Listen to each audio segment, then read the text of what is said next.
What's up, watchers? Will here with another Godzilla comic video for you, and today we are going to be discussing the prehistoric fight, and that is alluded to in the post-credit scene of Kong Skull Island. Now, disregarding the characters of that scene, what we are shown is some pretty interesting stuff. All things considered, the Godzilla we have been introduced to in the 2014 film is one of the last, if not the last, of his species. The first still in the slideshow shows Godzilla on his own. We are then shown a painting of Rodan raining fire on some sort of prehistoric community, showing that it probably will be like its Toho counterpart. Mothra is a similar case, but instead Mothra seems to be being praised or worshipped in its painting. King Ghidorah, not in his first painting, but his second one, where he takes on Godzilla, is shown around visible carnage and skulls, and if viewed closely, both seem to have something coming out of their mouths, so we can kind of confirm not only do Godzilla and Ghidorah have history, but that we'll probably see the gravity bolts return to combat the ever-powerful atomic breath.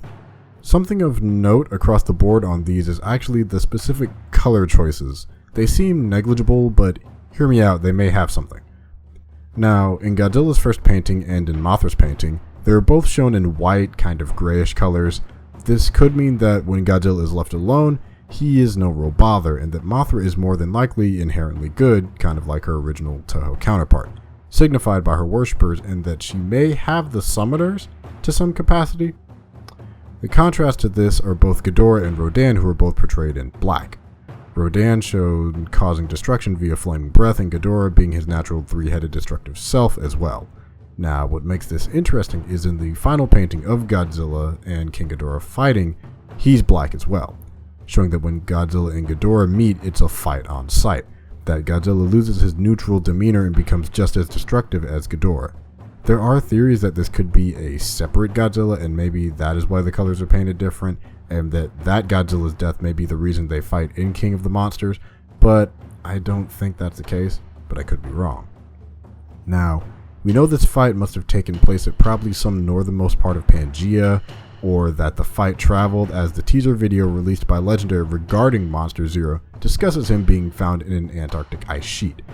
The cave drawing may have been their final battle or one of many fights, but I think with the upcoming sequel we know the heroes will be Godzilla and Mothra, and the villains will be Rodan and Ghidorah. The odds seem pretty fair with 2 in the sky and 2 on the ground if Ghidorah decides to not use his wings, which also he appears to have. Now, the setup seems to be history repeating itself once more, as these other 3 super species awaken to bring their old vendettas to the modern world.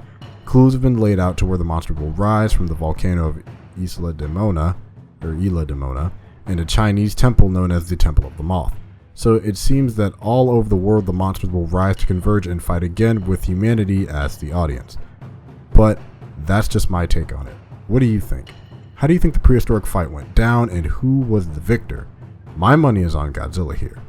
Let me know down in the comments below, and also don't forget to like and subscribe to Hybrid Network. I'm Will, and I'll see you next time.